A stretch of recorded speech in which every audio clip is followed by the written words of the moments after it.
Hi everyone, today is October 6, 2018, and this is the Duel Assessment, your podcast for Yu-Gi-Oh! Duel Links. My name is Green Ranger. And I'm Deck Tech. And first of all, we want to begin with a show announcement. The Duel Assessment Podcast is on Spotify. Spotify is probably the top music streaming app you use these days. People have smartphones, so they don't really stash off their MP3s like on iPods anymore, so they use Spotify often to listen to music, and Spotify has recently gone into podcasts, and best of all, they've made it easy for all podcast creators to put their content on. And what I mean by that is they've allowed all hosting services to easily put their content on Spotify. And it was so easy, I just put my feed burner link in, and that was it. They uploaded everything really fast within 10 minutes, so we are on Spotify. We have the link here in the show notes, so check us out if you like using Spotify. That's all I gotta say about that. You said that they let everyone do it, but I thought it's because we were special. Well, okay, just kidding. Anyone who has the willpower to make a podcast. Yes, we have very strong willpower. That's all we've got, actually. So, this week in Duel World, there hasn't been a ton going on, frankly. I think they're just letting people play ranked. I think that's the goal of Konami.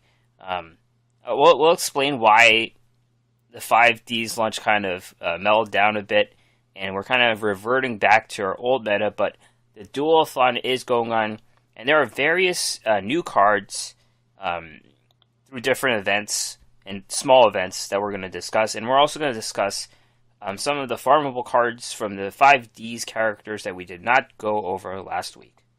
Tech, where are you this week? Yeah, so I finally unlocked all the 5Ds characters. Took a while for that last one. But I've been waiting to see how things shake out a bit before really getting into PvP. I played a bit, but haven't gone super hard on it. I've also still been pretty busy, so I also haven't had a ton of time to try to go hard at it anyway. But so because I didn't play very much at all last month, I actually didn't even hit Legend last month. So I just hit Platinum yesterday because I got kicked all the way down to Gold. And I was playing Gem Knights because that's fun and because those ranks aren't incredibly competitive, so it didn't really matter. I could play whatever I wanted, and that was fun. But yeah, I haven't been playing a ton. I even missed a couple of my Duel-a-thon final duel meters because I forgot to auto duel that last little section. So just barely in it, but acknowledging that I need to get back into it. So You've got that panda icon, right? Is that the one you get for being gold? One of those, I forget. I remember I've seen it on people I play against. It's been a while since I've seen it myself. Yeah, I think it could be the plat one, I think. The plat one's the panda, I think. It's gonna take me a while to get rid of it too, so that's nice and embarrassing. It'll remind me forever or for not forever, for the next 5 months. Nice. How about you? How are you doing? Yeah, so I started last season. I got King of Games, so I started off in Plat 4, and this month I didn't even touch Vampires. Decided to go straight to play Noble Knight, and I've seen some players get King of Games in the first day of Noble Knight, so I thought it was pretty nuts. I went through the box that had Noble Knights, and luckily within the first 10 I got another Madrot, and I actually could have saved 650 gems, but I decided to buy 10, and I got it in the third pack out of 10, so it was 7 packs for nothing. But then I spent my UR Dream ticket just to get my third Madrot, because I already had one. So I figured that was all I needed to play Noble Knights. Unfortunately, the deck does run 3 Dristans, which is the other SR you need. So I am playing a version with 2 Dristans and one other guy, one free-to-play guy as the 6 balance monster. And I also don't have the best trap cards. I do have 3 Typhoons, which I run. Some people run Wild Tornadoes, but I'm running the 3 Typhoons. And then in lieu of multiple Paleozoic Canadias, I have like Floodgate and Memory Loss, so that's my deck. I got through Plat 4 and 5 really easily, but in the Legend ranks, it is a little more of a struggle. My win rate is not super high, but I did get to the Legend 2 promotion match where I was knocked down a bit, and I am more annoyed than ever by Masked Heroes in Legend right now. Is that a bad matchup, or you just don't like them?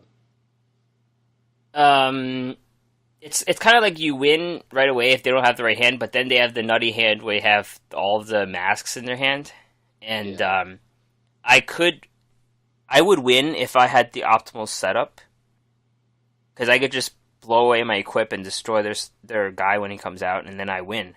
So it's basically who draws the best hand. Yeah.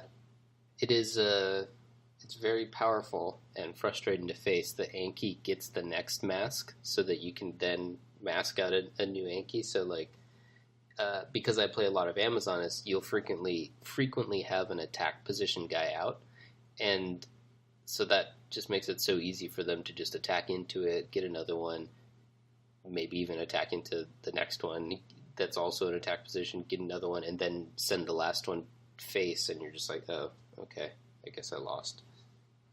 In Noble Knights, you just need the 2 guys out, or even 1 guy out, and then a Noble Arms, which is the protection equip. So then he could withstand the attack, and then they can't even switch out. But sometimes they have that second one, and then that destroys the guy, and then they get their 3rd guy out, and then that's it. So yeah, womp womp.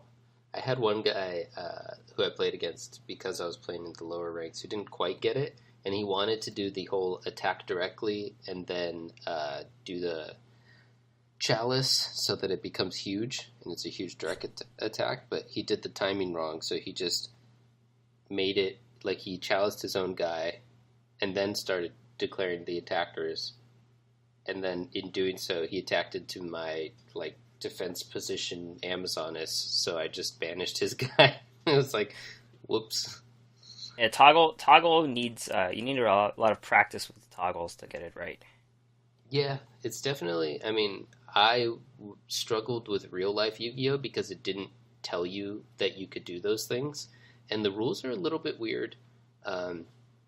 Not to get super far off tangent, but I think Yu-Gi-Oh is a great game that could use a little bit of cleaning up and tuning.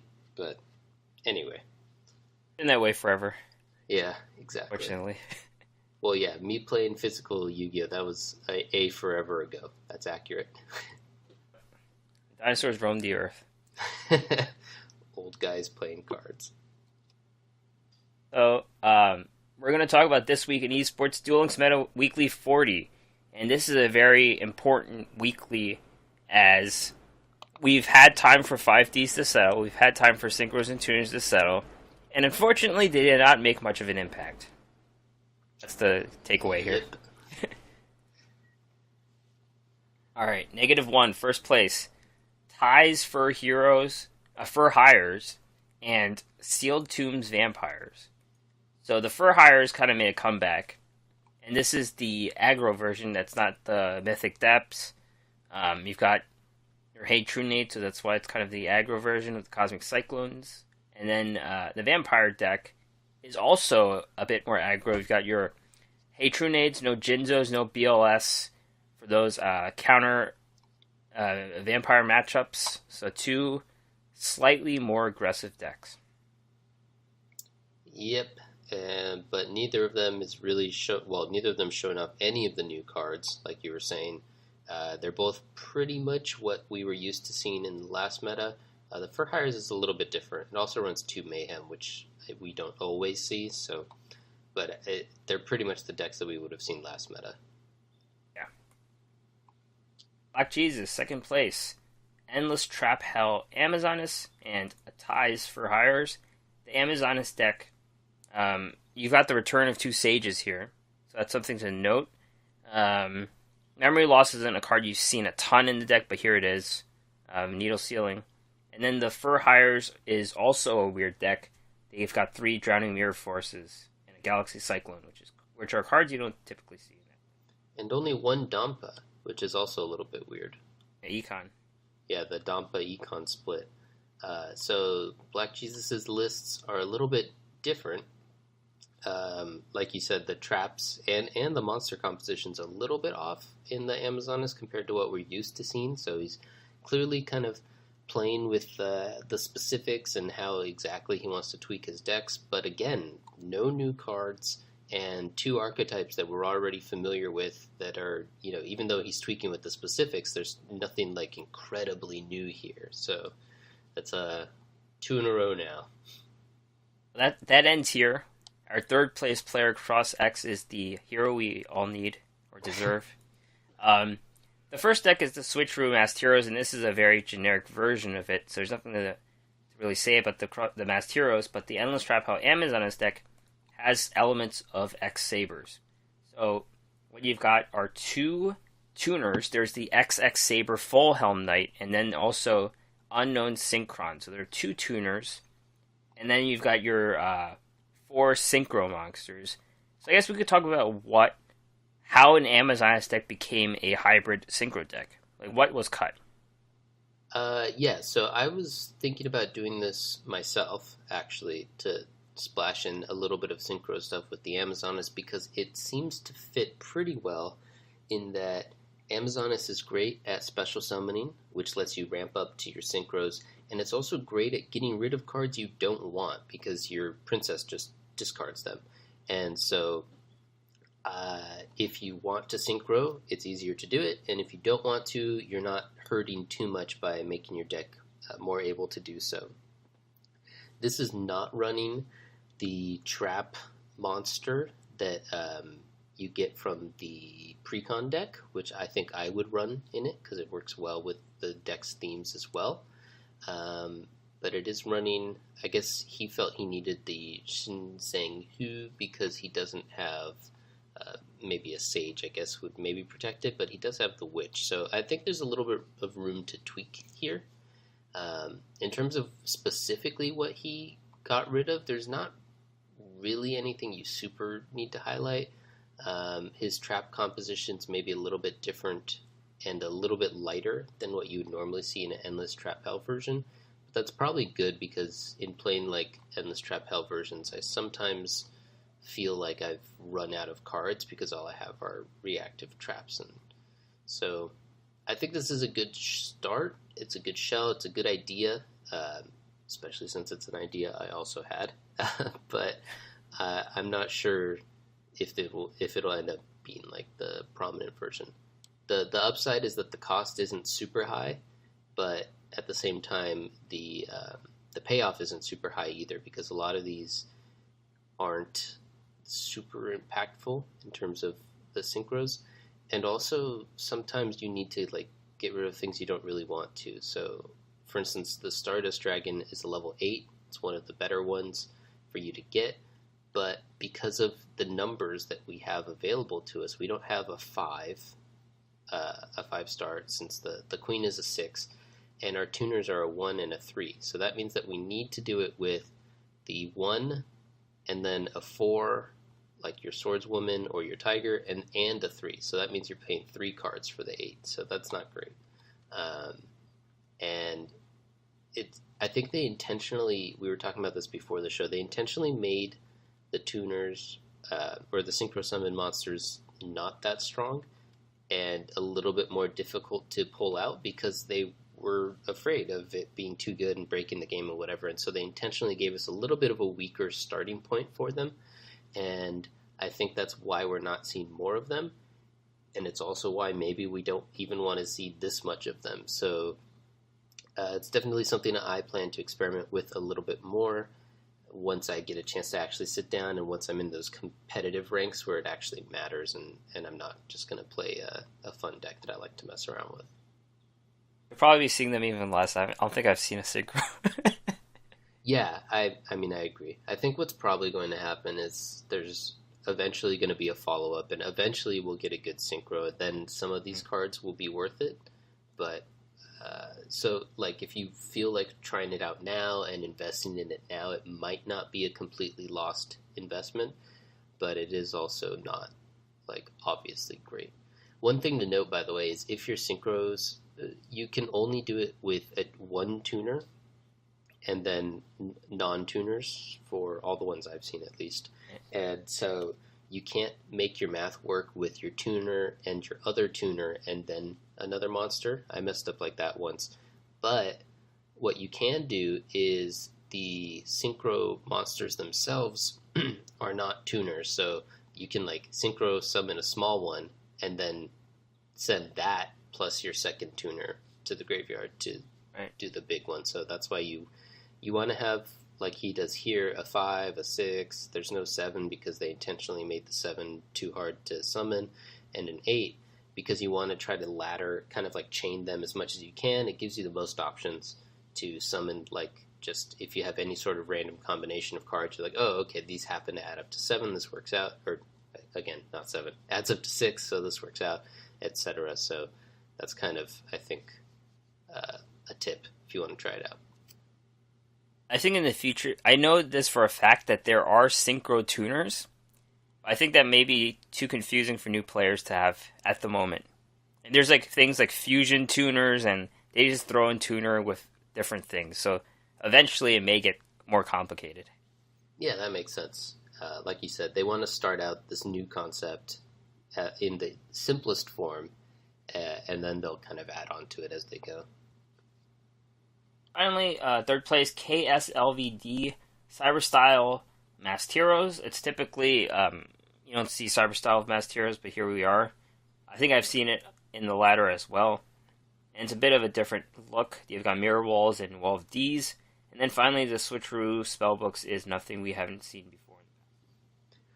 Yeah, we kind of glossed over a little bit, but I actually really like this Cyberstyle. It's a weird deck, and I like it.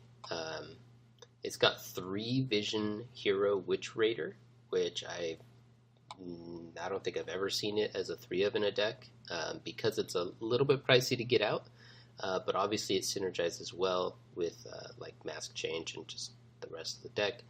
And then usually when you see people playing Cyberstyle, they're not relying so heavily on Mirror Wall, but again, this is where you're taking a lot of your damage for this one to work, so I really like it. I wish I think I only have 1 Mirror Wall, so I wish I had the cards to try this out. I also only have like 1 Anki, so I'm not near here at all, but it's a cool deck and I like it.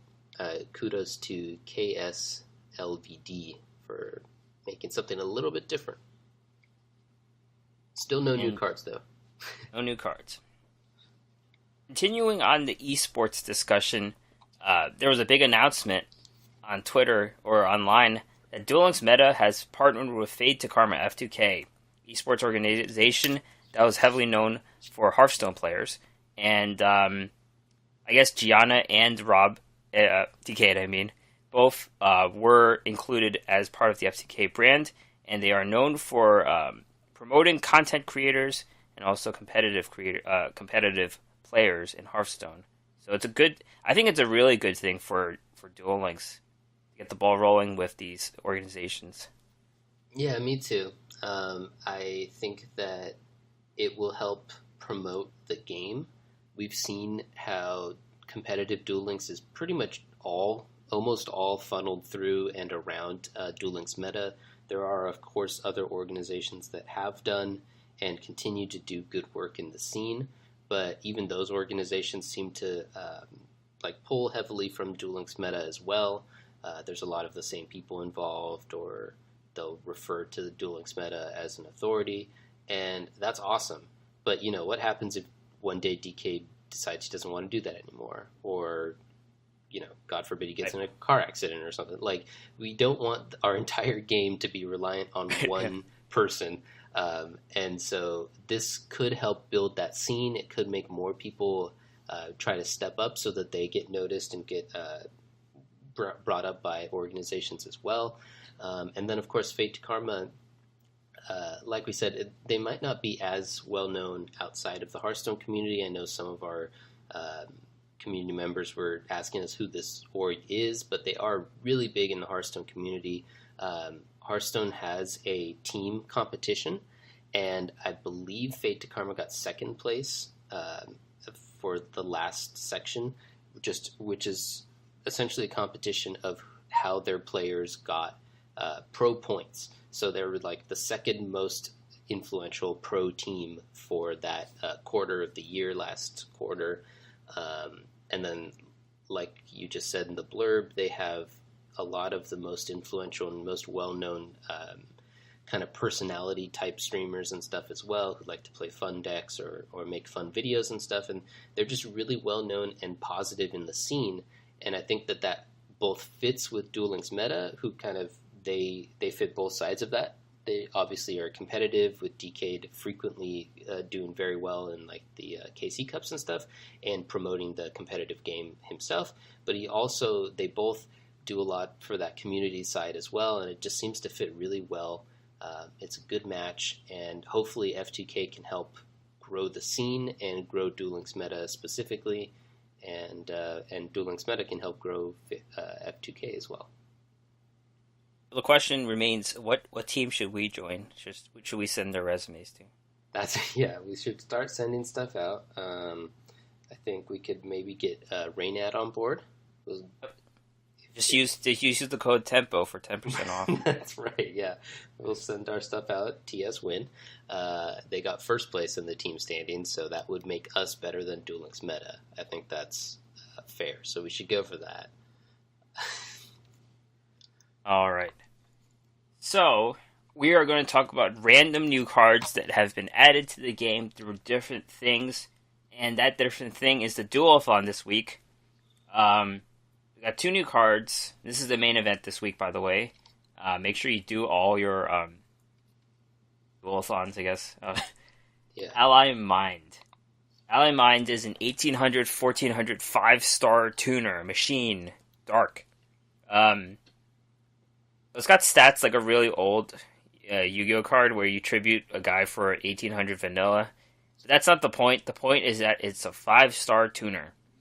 And it seems worse than a small tuner in my opinion, because you need the setup for the guy, the material to stay on the board, and then you need to tribute someone for a 5-star. You might have some strategy where you cheat out a normal monster, and that's where this comes in handy. But right now, a 5-star tuner seems worse than the little tuners, in my opinion. Yeah, I mean, like you said, it basically it fills a very specific hole in that you, like we were talking about, the Stardust is kind of hard to get out because you need a 5, but I agree that it's kind of not as competitively done as it could be. The better way to get out the 8-star would be to use the good 3-star tuners and have some way to play a good 5-star monster. So I agree. It's probably not the strongest, right? But it might see some play. This is encouraging you to play this guy who's not strong, and then also 3-star monsters, which aside from like Princess tend to not be strong either. There's probably a couple other good examples as well of strong ones, but for the most part, it's like you have to make your deck worse and then doubly worse to be able to use this. So obviously not what you want, not ideal. And one thing to note is this card probably belongs to an archetype, and that archetype is the Ally of Justice cards. And we've seen them in the past, but I heard they have some synchros. So I don't know if they have like a synchro requirement to have this guy to be a tuner, so maybe there's a reason this is in the game. I don't know, but that's something to think about. The other card we get later is the Hunter of Black Feathers. It's a Beast Warrior that's light, 4-star, 1700, 1000. While your opponent controls 2 or more face-up monsters, all of the same type, you can send 1 card from your hand to the graveyard, select and destroy 1 face-up monster your opponent controls. This ability isn't bad at all, because most decks will have the same monsters with the exception of Fur Hires, I think. And I think to make this work, you need to have synergy with what you're ditching to make it useful. Yeah, I can see. I mean, there's definitely some cards that you don't mind or even want to send to the graveyard. So I agree. It's kind of cool. And yeah, there's probably a good amount of times when you'll be able to activate it. So this is a cool card. New ranked rewards. So We've actually talked about this new ranked reward 2 or 3 episodes ago. But I think it's pretty much worth grinding out the 100 wins you need for that UR ticket, because this card is fairly solid. It doesn't mean anything if Synchros never see play, so it's possible this card isn't useful, but it's good to get. And that's the DD Sprite. As mentioned, we've talked about this card before. It's a level 1 fairy tuner. You can special summon this card from your hand by banishing one face-up monster you control. If you summon this way during your next standby phase, return the banished monster to the field.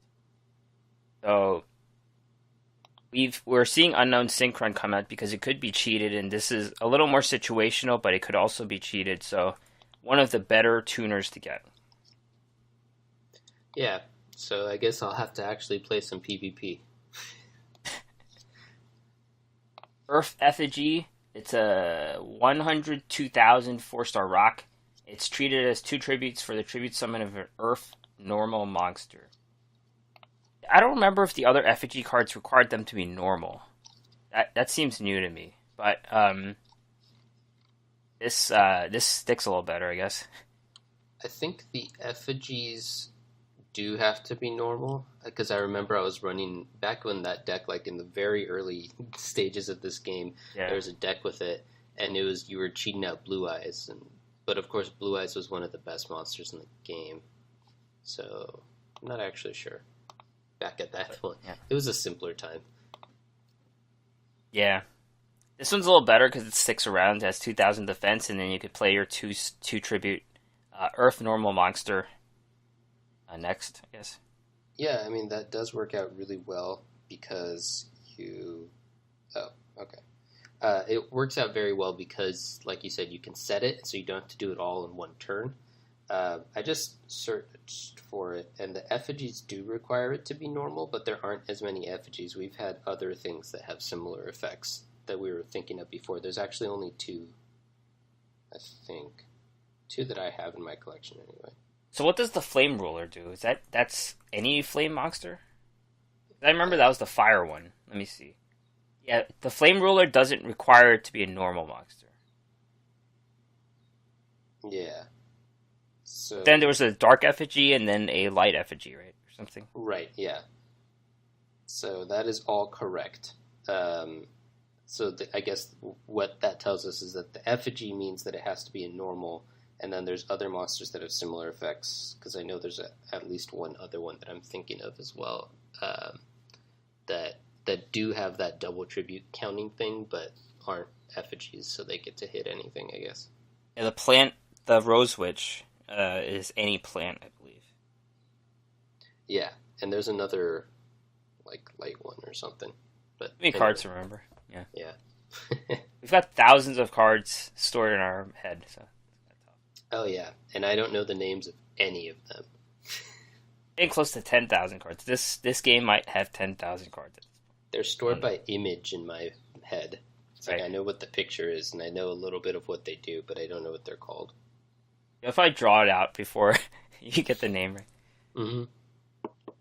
Rare ticket is Shadow Tamer, Warrior, 3-star, 800, 700. This card's counted as an Archfiend. Flip. Target one Fiend monster your opponent controls. Take control of it until the end phase. So this card's is not that good. You need Fiends to be very meta. Yugioh decks are actually doing decent, so that is something in Archfiends. But a card that makes this a lot better is DNA Surgery. So you can make your opponents Fiends and just steal them and do tricky stuff. Yeah. Yeah, I mean, I don't have too much to add. I pretty much agree with all of that. And spoiler on the DNA Surgery, we're going to talk a little bit about that more later. Yep, we are. Alright, so then there is there's 2 other new cards. The first one's from the Card Flipper campaign, and I actually got this one on my first try. I just sniped it right in the middle. I was like, I got this card. And felt nice. Good. And then the other card comes from a secret method, which we'll discuss. But the first one is Lung Ling. This is a Dragon Union, 3-star, 1500, 0. Once per turn, you can target... Okay, so it's basically a union where you could equip it to a face-up monster, and then you can unequip it and special summon it. The original attack of a monster equipped with this card becomes 1,000. It can make a second attack during each battle phase. Also, if the equipped monster would be destroyed by battle or card effect, destroy this card instead. What this does, it acts as an equipment. It protects the monster from anything, except for banish. And then it makes it 1,000, and then it attacks twice. So what this says to me is that it makes an annoying card that could attack directly hit a little more, basically. There you go. Yeah. That was a pretty annoying meta, right? The temple stuff. Yeah. I don't think it was the worst we've ever had, but yeah. The bamboo month was the worst ring. That meta... Actually, that was kind of fun. That was kind of fun. I think I played the bamboo deck, too. Yeah, I mean, that meta, I think, seemed fine. It didn't make for a good, competitive integrity, but at least you won or lost on, the first or second turn, and the deck wasn't super prevalent, so it's whatever. Every once in a while, my games doesn't matter, but... or every once in a while if I'm playing it myself. But I think the worst meta... I don't know. Let's think about that. The other card is available through a Prismatic SR ticket, and it's actually a rare, R rarity card. And our listener, Casper, told us about this early on, so hat tip to Casper. This is Rizebel the Star Adjuster. It's a Psychic 3-star 800/800. When this card is special summoned, you can target one face-up monster on the field, increase its level by up to 3 until the end of this turn.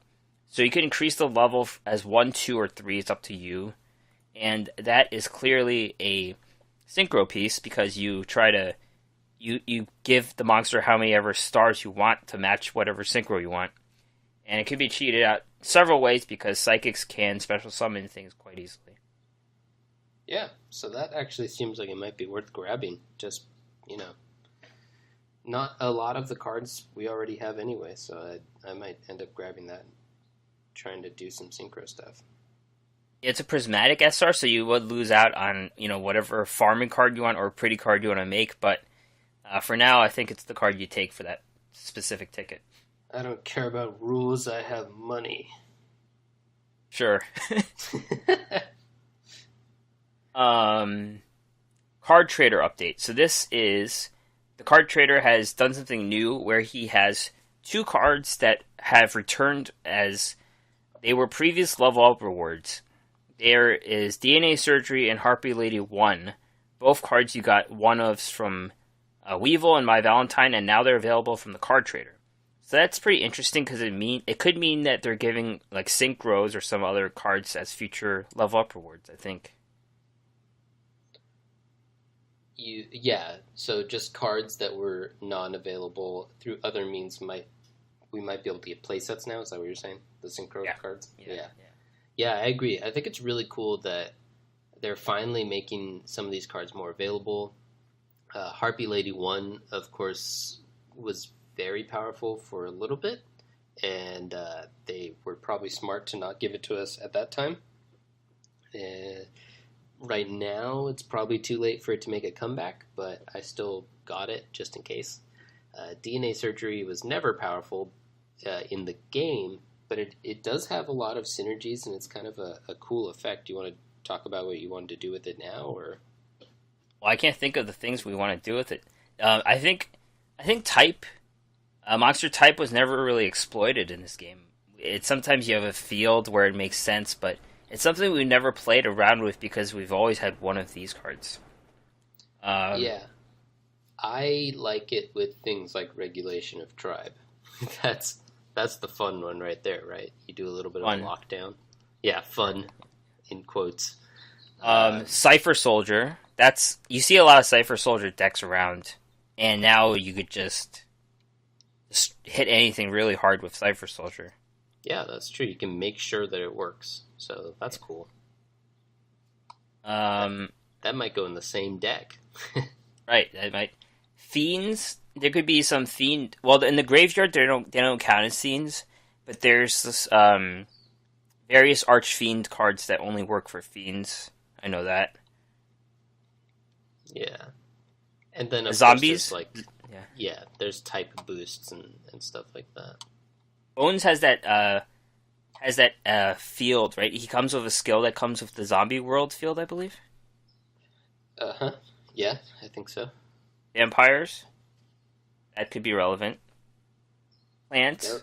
They're already like all the same type, right? And insects. There's a lot of stuff that affects insects or that makes you want to, like, you have to play insects and whatever, and the downside is always that insects are bad. So it might be a weaker, like a less imposing downside to just run DNA surgery instead of running bad cards. So, right. Other bad cards, I guess. But, so yeah, that might be it too. Yeah, they have the bug barrier card too. That's kind of a lock too as well. Another lock strategy. Yeah. I couldn't remember if that was in this game or not, but that was the version that I played back when I played when I first started playing the physical TCG. I played that combo. Yeah, that taught you a lot about card games. It's like, oh, this is OP. Yeah, until they remove either part of it. But yeah, I was like, man, this is awesome. I'm so smart right now. That's when you first made yourself deck type. That's right. The card trader does also come with 2 new cards. The first one is Hanawada. It is a 1-star fairy tuner. Quick effect, you can discard this and take no effect damage this turn. So it doesn't cheat itself out, and it's just a tuner for an occasional protection on something. So it's just a 1-star tuner. Yeah, we don't have a ton of effect damage right now, so it's not... that effect won't be the most powerful, but I do think it's a card that is probably worth just picking up, just in case it might become relevant. I'm going to be grabbing them. What do you think about the cards that look like this? There's a lot of cards that look like this, don't they? I like a bootleg Karibo. Oh, yeah. I don't like them. And also, yeah. That's all. Gigantic Castle, 9-star Rock Synchro, 29-28. This card gains 200 attack and defense for each non-tuner Synchro used to Synchro summon this card. So, but at best, this is a 3300, 3200 with no ability. You might as well be playing the Masked Beast. This card is just horrible. So, it's just an R though, so you could just get it without any penalty. Yeah, again, I just got it because, like, why not? But I agree, it's almost certainly not going to see play. It's definitely not going to see play now. But I'm just thinking, I don't know the tuner and synchro cards very well, but I imagine there's some synergy that could make this worth it at some point. And so I'm just picking them up just in case something comes up. It's probably some tuner where it's like when you synchro summon, it becomes immune, or it has anti-magic arrows, or it has piercing, or something like that. It's gotta be something like that. Yeah. And then I could also just see cards like, summon a 4-star 0/0 monster that can't, or whatever, and you're just like, okay, this is clearly only so that I can ramp up into a big synchro, so maybe I'll do that. We already have seen a little bit of that. I could see it being extended a bit more so that this isn't quite as onerous. Obviously, it would make this guy a little bit less big, but like cheating out just a fairly big guy is something that is less impactful now, but has worked in the past and might continue to work. Finally, we're going to talk about farmable reward cards. And we've touched on some of these before, but we're going to touch on some new cards from all 5 characters. These are the ones that we didn't get to before. Well, yeah, we're going to talk about the ones we didn't get to before. We talked about some of their farmable cards already. And then we'll talk about how to specifically farm them in a later episode. Yeah, on an as-needed basis. Yeah. Junk Berserker. This is Yusei, by the way. 7-star Warrior Synchro, 2718. You can banish 1 junk monster from the graveyard, then target one face-up monster your opponent controls. That target loses attack equal to the banished monster's attack. At the start of the damage step, if this card attacks a defense position monster, destroy it. So this requires Junk Synchron, and I believe that card has 1300, so you could use that the Synchron you just used to make them lose 1300, which is pretty solid. And it also has that drill ability where it destroys a defense position monster. The problem is you have to use this in a junk deck. Yeah, and do we even have junk synchron in the game? We I think we got one, and then we get one from. Oh no, we get them from the skill. Okay, yeah, that makes sense from the skill. Because in the box, which is a junk deck, it's not even junk synchron. We get a card that can replace junk synchron. But anyway, so this is one of the things we were talking about. In order to make synchros less powerful off the get-go, what they did is they didn't let you play any level 7 synchros that were universally available, because level 7 would be the easiest to synchro out, as you already play there's already a lot of good 4-star monsters, and then a lot of the synchro, the tuners are 3 stars, and so 7 would be kind of the sweet spot. So they gave us one 7-star, but he is limited, so that kind of hurts his playability. This card's pretty annoying, though. When you're trying to farm, you say this is kind of the card that gets in the way, I think. How dare he? Ash Warrior. This card is from the first Duel-a-thon. I remember it really well. When this card attacks, it gains 1200 attack during the damage step, so it becomes an 1800. It's seen no play since the first Duel-a-thon and will continue to be filler for your farming, so that's where this card is. Yeah. Fortress Warrior. 2-star warrior, 600, 1200.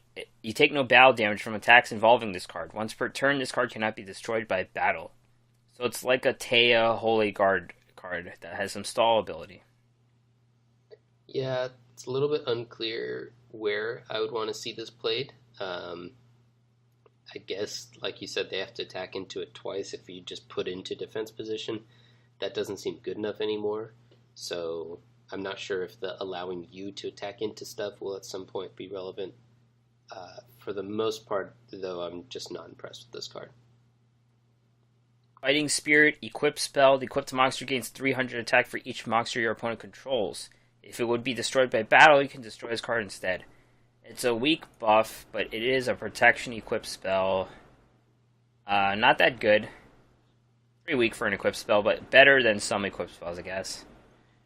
Yeah, it addresses what we've talked about a ton of times, that equip spells are bad because you can get 2 for 1. This one takes away a little bit of that, but not really, because it's only destroyed by battle. So the protection's fairly weak. The buff is medium. Actually, yeah, medium. So it's probably not a card you're going to play, except for in the new guy who wants you to play equip cards. Maybe you played in that. Tricular, bicular, and unicycle. It's kind of like you destroy one by battle, and then you get the other one out from your deck, so it's a deck thinning horse. Yeah, deck thinning and ramp. Probably not. It's like when the game first started, we played Bubonic Vermin a little bit. It's the same idea, but that's not been good enough for a long time. So you put out here in the notes that it's probably for like farming and deck thinning stuff, and I think that might be the case. I think it also might just not see any play at all. Finally, Rockstone Warrior is a 1816 rock. You take no battle damage from battles involving this card. When this attacking card is destroyed by battle, special summon 2 tokens with 0/0. They cannot be tributed. It's okay. For a tribute summon. They can be tributed for other stuff. For synchros. Yeah, or like econ takes and stuff. So I think this actually might be his best card, which is funny. None of the other ones really strike me as something that I would play unless and until we get the junk synchron and that whole thing gets a little bit more accessible. So for right now, this R is your chase card. I forgot about Junk Karibo, but Junk Karibo is basically a Karibo for burn damage. But it would be pretty good to use it to hit a monster and destroy that monster that inflicts burn damage. Yeah, and there's a few, but not enough to warrant playing this at that time, or at this time. Isa, Rose, Revival Rose. Dark Plant, 1313. If a level 5 or higher plant monster you control is destroyed, you can special summon this from the graveyard. So this is a card you want to throw away on purpose to get a 4-star out, probably to ramp or synchro the next turn. I don't know. Yeah, or to just like ties that binds and it makes it less terrible.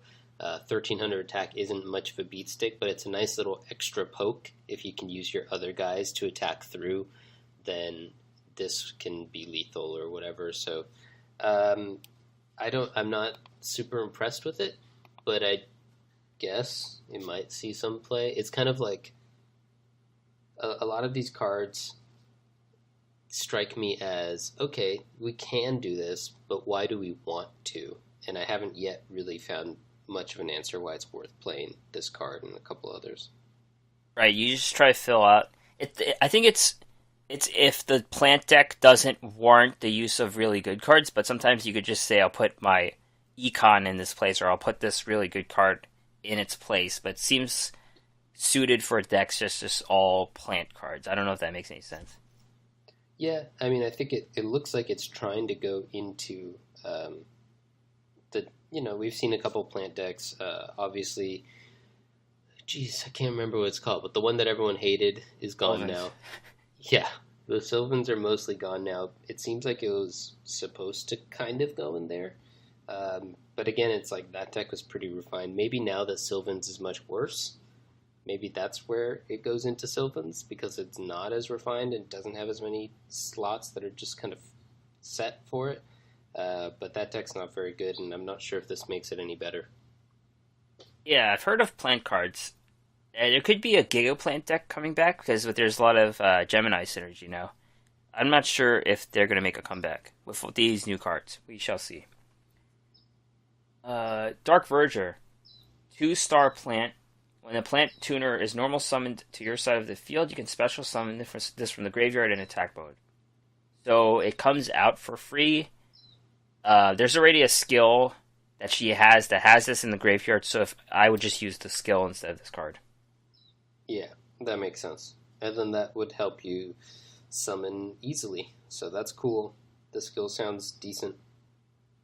This is a interesting card. Rose Tentacle, 6-star plant, 2200, 1200. Cannot be special summoned. At the start of your battle phase, for each plant each plant monster your opponent controls, this card gains an additional attack during each battle phase. During the battle phase this turn.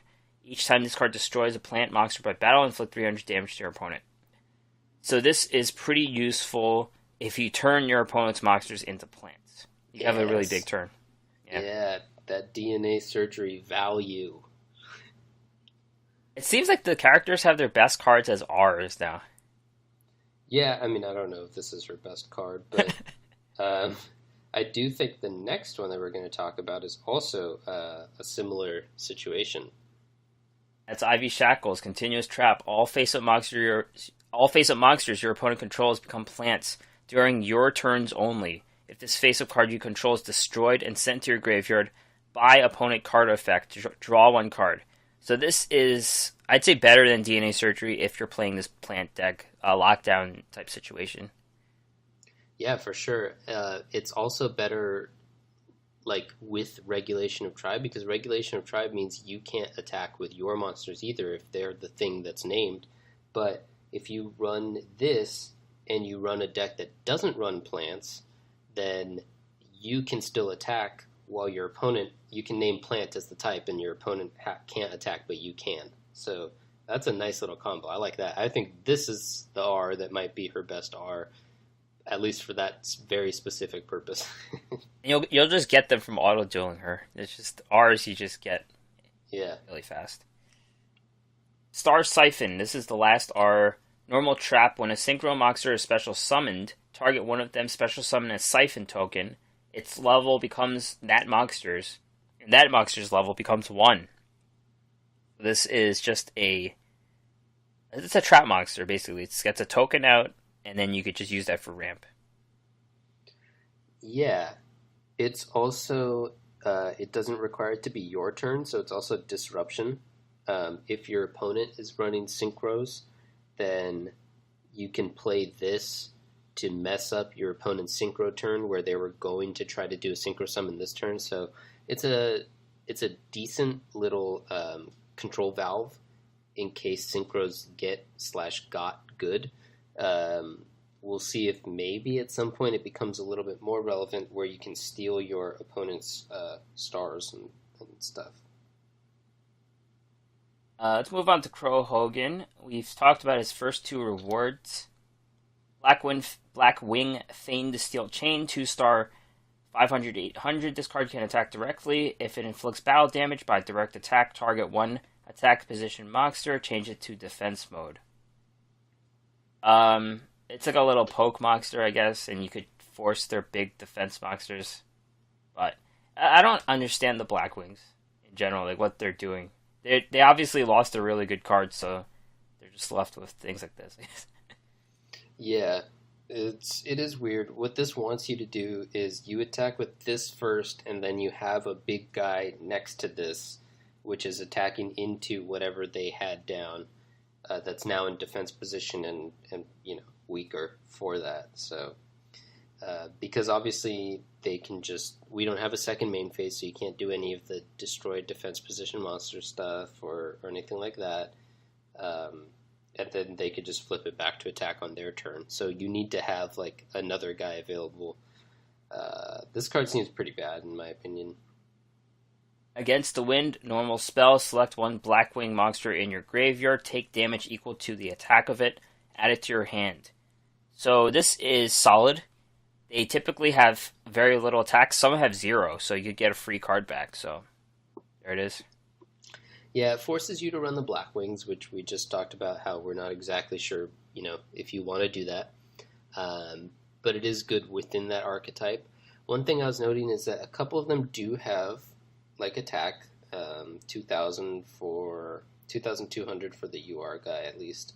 And so it's like you need to be careful to either plan to specifically get the weak attacker guys, which makes sense, or maybe you use this like in the reverse way where you're like intentionally taking a bunch of damage to activate your skills maybe. So there's a little bit of room to play here, something that could be interesting. Drop card Blackwing Bombardment. Tribute 1 Blackwing monster to select 1 face-up synchro you control. That synchro gains attack equal to the attributed monster's attack until the end phase. It's a bit like Rising Energy where you discard a card to get some attack. It is, I think it's like the Beast Rising where you attack with that one first and then you tribute it for its attack. So. Yeah, that makes sense. Beast Rising, of course, is continuous, so you can get like value over time with it, whereas this is your 2-for-1 in yourself to get a 1-turn burst, so you need to like hit for lethal that turn, or maybe they have a giant monster that you need to get over, and then that makes this worth it for that reason. But I think for the most part it's not. And then we even just talked about how most of the Blackwings have low attack, so it's not even going to be much of a buff. So this is a little bit of a weird card as well. Do any of these 5-star monsters interest you? The Blackwing ones? Not like particularly. Okay. You plan on just skipping them? Yeah. I have to go to my root canal eventually. So. Okay, alright. We'll pick up the pace. So let's talk about the Booby Trap. Trap card. When this set card is destroyed by your opponent's card effect while you control a face-up Blackwing monster, and inflict 1,000 damage to your opponent and draw a card. Can this card be exploited in any way? I mean, it's by your opponent's card effect, so it's pretty hard. I think it's cool. Maybe if we get back into a meta where people are wiping like just full back rows, then maybe this could see some play. so it's not like terrible. But again, it forces you to play Blackwing monsters, and we don't want to do that. So I don't think it's easily abused, and I don't think it's good now, but it might see some play in the future. Imagine you have 3 of these set and they play the Witch Raider. That'd be kind of hilarious. Get them. OTK yourself. Almost 3,000. Whatever. Leo's cards. Morphtronic Videon. 4-star 1000, 1000, while in attack mode, this card gains 800 attack for each equipped card on it. While in defense mode, it gains 800 defense for each equipped card on it. This is a very interesting card. It could get really big, especially if the equipped spells you use are like Gravity Blaster or 7 completed. It could get really big. Yeah, I really like this guy, actually. This is one of the few cards from all of these that I actually kind of want to go get and try playing with. Equipped cards still seem pretty bad and probably not worth building a whole deck around. But if you're going to build a whole deck around it, you're going to want to play this guy. This seems like a really strong way to try to push that archetype and see if it can actually be viable. Morphtronic Repair Unit, equip spell. Send 1 Morphtronic from your hand to the graveyard and select 1 Morphtronic in your graveyard, special summon it. It gets equipped, it can't change its battle position. This card's tied to its life. So, Morphtronics do like to flip position, so this takes away from that aspect of it. It's true, but I think it works really well with the Morphtronic Videon. So I'm excited to try out kind of like a minimal Morphtronic package where you're basically doing it all around the Videon, and this is just a way to try to get him back. And when you get him back, he's already in 1800. Your other equipped cards make him a little better. So I see some synergy there. Morphtronic Map. I really like this card. It's a field spell. Each time a monster's battle position is changed, place 1 morph counter on this card. All Morphtronic monsters gain 300 attack for each morph counter on this card. When this card is destroyed and sent to the field from the graveyard, you can special summon 1 Morphtronic from your graveyard. So they typically like changing positions every turn, so that just keeps adding attack. And it has tied-in resurrection when it's destroyed, which it happens all the time now with fields. Yeah, I think this one's really cool as well. Internal synergy, anti-synergy like you just talked about with the other revive card, but seems really cool. I also note that there's a couple other archetypes that maybe you can do like a combination type between the Morphtronics and Geargias, for instance, or something. And that way you can just get a whole lot of extra flips and make your guys huge. That might be asking for a bit much, but that's another idea. Morphtronic Mix-Up Trap card. If you control 2 or more face-up Morphtronics, select 2 cards your opponent controls, destroy 1 of them from their choice. So they get to choose which one they destroy. It's not the best thing to make them forced to choose, but removal is removal, and this could be the only one they run, so it's something. Yeah, I'm not sure if this is worth playing over just a generic strong trap. Letting them choose and also limiting it to face up is a bit of a bummer to me. If you can make it any 2 cards and then they had to choose, that would make me happier. But it is what it is. I'm not sure if this sees play even in the Morphtronic deck. This one's also a very cool card. Morphtronic Vacuumin. 1-star 0/0. When this card's in attack, you can send 1 equip this card to the graveyard and inflict 500 damage. While in defense mode, you can equip 1 face-up attack position monster your opponent controls to this card as an equip card. So basically this card, if you protect it long enough, it could steal all of your opponent's monsters and send them in, destroy them for 500 burn damage. Yeah, so it's like, it's a very slow method of destroying all of your opponent's monsters continually over several turns, which is cool. I think it's too slow and kind of intentionally so for it to actually be good, but maybe I'm wrong. I don't know. Maybe it's getting into meme territory of how hilarious it is, but it could be too strong. Yeah. I mean, they intentionally didn't want it to just steal something every turn, so they kind of made it over 2 turns, and then it's also the steal effect is the stronger one. But you have to be in defense position to do that one. And so it's like you have to play this guy as an attack position guy first and protect it for a turn before it does anything. I know the yugiohs have a bunch of trap cards. There's things like Desert Sunlight, Ghost Trick Scare, and W Nebula Meteorite that do some position changing things. There could be a way to abuse it. I'm not sure. That's true. Yeah. I still don't think we can abuse it, but maybe we can make it playable. Morphtronic Cord equip spell. Equipped to a Morphtronic. Each time the equipped monster changes its battle position, destroy one spell or trap on the field. This could be secretly kind of good.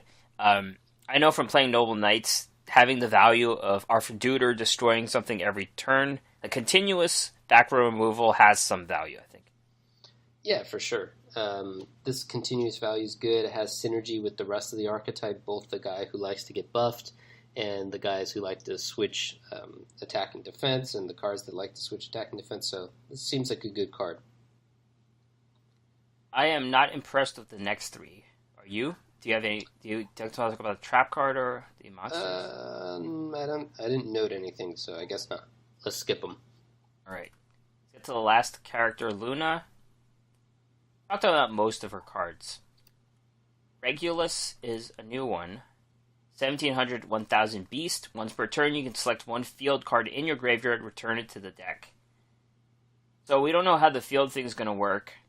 But I have farmed Luna before, and she basically gets herself to 10,000 life because she keeps destroying her fields and getting them back. So there's some kind of lock combo there. Not a lock combo, but it's a combo. Yeah. I'm not super impressed. What you want to do is you want to play fields that you use, like by tributing them or whatever, which there's not a ton of them, but you have like the Deadless, where you get rid of your Yumis and then you could get them back and do it some more. So things like that are what come to mind. But for the most part, the point of fields is that they stay on the field. And so it's not as easy to recycle them and to get a value out of her skill or this guy or, stuff like that. Talk about Nettles first, and then we build up suspense for the last card. Nettles is a 2-star plant tuner, 1200, 400. If this face-up card would be destroyed, you can destroy one face-up plant monster you control instead. So this is a tuner with okay attack. It's acceptable attack, and it has some protection, so you could stay around for tuning the next turn, I guess. It's not the worst tuner. Yeah, it's level 2 as well, which, it's important to note because the other good one's level 3 and level 1, so maybe it's worth playing just because it's a level 2. I don't know. I don't think it's very strong. It requires you to play plants for it to get the whole point of it, but it's acceptable. Finally, Elemental Grace. Oh crap, this card's not even loading. Duriado. I know the name, but I don't know what it does. Okay, I gotcha. It's an infinite stars. Can't count right now. 9. Okay, 9-star spellcaster with 0 attack, 0 defense, and the effect is cannot be normal summoned or set. Must be special summoned from your hand by having 6 or more monsters with different attributes in the graveyards. Both graveyards. Interesting. Oh. Yeah, I didn't see that either. Gains attack and defense equal to the number of different attributes in the graveyards, again, times 500. When your opponent would special summon a monster, as a quick effect, you can banish 3 monsters from your graveyard to negate that summon. And if you do, destroy the monster. So, I didn't notice it's both graveyards. I don't think you can bank on that or anything, but it's kind of... It can help you get it out. Yeah, exactly. It's a little bit better.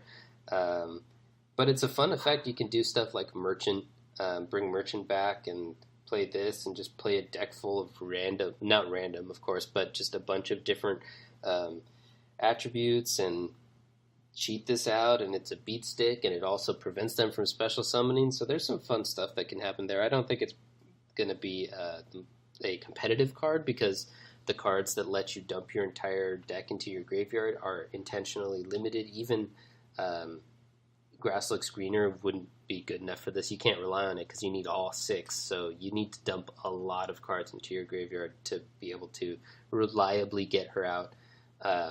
But it's a cool card, cool effect. Yeah, one of our first episodes, we talked about the other Doriado card. I know. It kind of goes full circle now. And this is This is a card I would not mind losing to in my King of Games climb. I would just be happy and applaud my opponent. Yeah, this is just fun stuff. This is another one that I'm hoping I can get some of. I haven't gotten any yet, but I haven't farmed yet either, so maybe I'll try this one out at some point as well. We're going to wrap it up by talking about some upcoming news. The Duel Carnival is back. Esperoba, I'm not sure you get him, but you get a new skill from him. Spunky Jaden, that is soon. Zane is back. You can acquire Zane. Tetsu Trudge, late October, so we can get another character, special character in November. And finally, the KC Cup. This season's rank accounts for it again, so more motivation to get to Legend, so you could get past most of Stage 1. Yeah, and so specific dates that they have told us of are October 9 through 17, at least in my time zone, for Esperoba, and November 13 through 25 for the KC Cup. All the rest are just kind of early October, mid-October, late October, November, etc. So, that's it. That's it. So thanks for listening, everyone. Listen and subscribe to our podcast. Search the Duel Assessment. That's the Duel Assessment on any podcast searchers, and also Spotify. So just type in the Duel Assessment, and you will find us there. Check out the podcast and more at our website, theduelassessment.wordpress.com. Facebook, facebook.com/theduelassessment. We have a Patreon page if you want to help support our work, patreon.com/duel_assessment. Email us with any questions, duelassessment@gmail.com. Or you can find us on Twitter, duel_assessment. Me at Green Ranger CCG, Deck at HS Deck Tech. Yep. Go get yourself a root canal, buddy. All right. Have a good one, everyone. Yeah, that's all.